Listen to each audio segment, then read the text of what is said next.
हिंदू नववर्ष चैत्र शुक्ल प्रतिपदा एवं चैत्र नवरात्रि की आप सभी को हार्दिक शुभकामनाएं।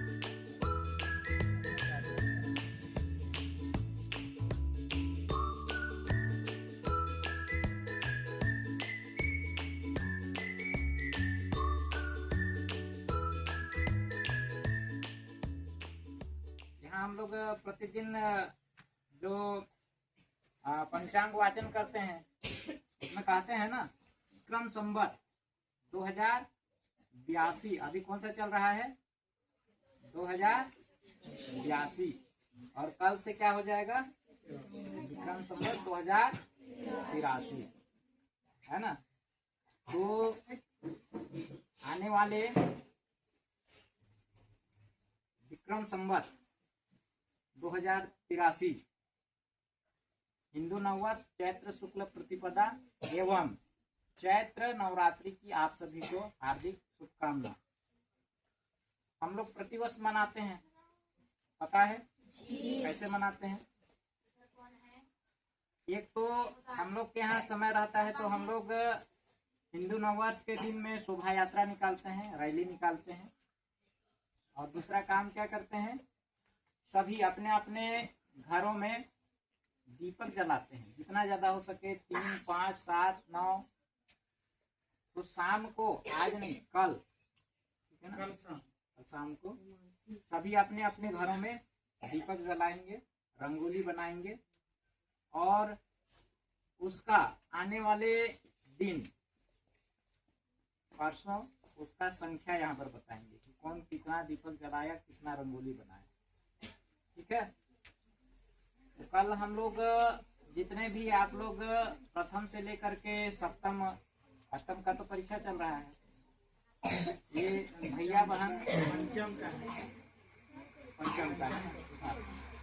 बाकी सभी शोभा यात्रा में पंचम वाले नहीं जाएंगे ना, ग्राम भ्रमण करेंगे, घूमेंगे गांव में, और सभी को बधाइयां देंगे। इसका आप लोग जैसे अंग्रेजी कैलेंडर के हिसाब से बातें मत कीजिए, अंग्रेजी कैलेंडर के हिसाब से सबको क्या आप लोग भेजते हैं, मोबाइल में भेजते हैं और में भेजते हैं क्या, शुभकामना, है ना, हैप्पी न्यू ईयर ऐसे कह के भेजते हैं ना।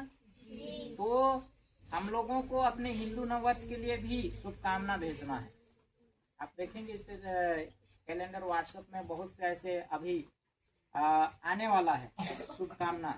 तो आप लोगों को भी अपने घर में जा करके अपने घर के बड़ों को भी बताना है कि हम लोग का हिंदू नववर्ष का शुभकामना भेजना है, ठीक है ना। तो हम हिंदू नववर्ष इसकी क्या विशेषता है, आप देखेंगे कि हिंदू नववर्ष में बहुत से चीजों का परिवर्तन होता है। इसकी एक विशेषता है, जैसे ब्रह्मा जी ने अपने सृष्टि का रचना इसी दिन किया था, चैत्र शुक्ल प्रतिपदा को। भगवान राम जानते हैं जी, उनका राज्याभिषेक चैत्र शुक्ल प्रतिपदा इसी दिन हुआ था। आर्य समाज की स्थापना इसी दिन हुआ था। राजा विक्रमादित्य जिनके नाम पर विक्रम संवत का आरंभ हुआ, उनका राज्याभिषेक भी इसी दिन हुआ था। डॉक्टर हेडगेवार सुने हैं,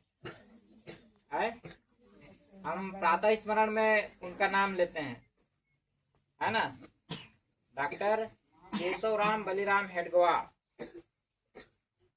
ठीक है ना, उनका जन्मदिन भी यही है।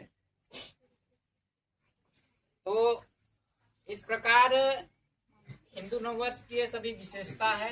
इस दिन आप इस नववर्ष में आपको बहुत से नई चीजों को भी देखने को मिलेगा। जैसे अभी आप देखेंगे पेड़ों में नए नए पत्ते खिल रहे हैं, दिख रहा है, देखने को मिलता है ना। पुराने पत्ते झड़ चुके, अब नए पत्ते निकल करके आ रहे हैं। इस समय लोग अपने खेतों में धान बोते हैं, मतलब पिछला जो नववर्ष हम मनाते हैं उसमें कुछ नया देखने को नहीं मिलता है, लेकिन इसमें देखेंगे तो आपको बहुत से नई चीजें देखने को मिलेगी। आप देखेंगे इसी समय अधिकांश जो पक्षियां हैं अपना घोंसला बनाती है, घर बनाती है। बहुत से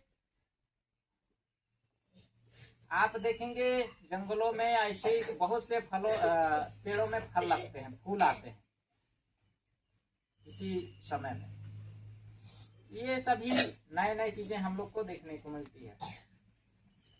तो हम अंग्रेजी नववर्ष के लिए तो खूब सारे पूरा छुट्टी मार देते हैं स्कूल में, गिने चुने आते हैं, तो हमको करना नहीं है।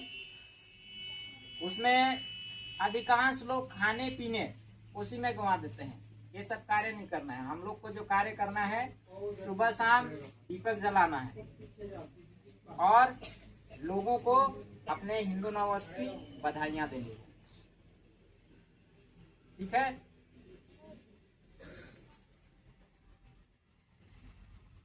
तो कल हम लोग सभी सुबह ही जैसे आएंगे आप स्कूल, उसके बाद में हम लोग एक बार गांव में भ्रमण के लिए निकलेंगे, हिंदू नववर्ष की शुभकामना देते हुए एक राउंड घूम करके वापस आएंगे।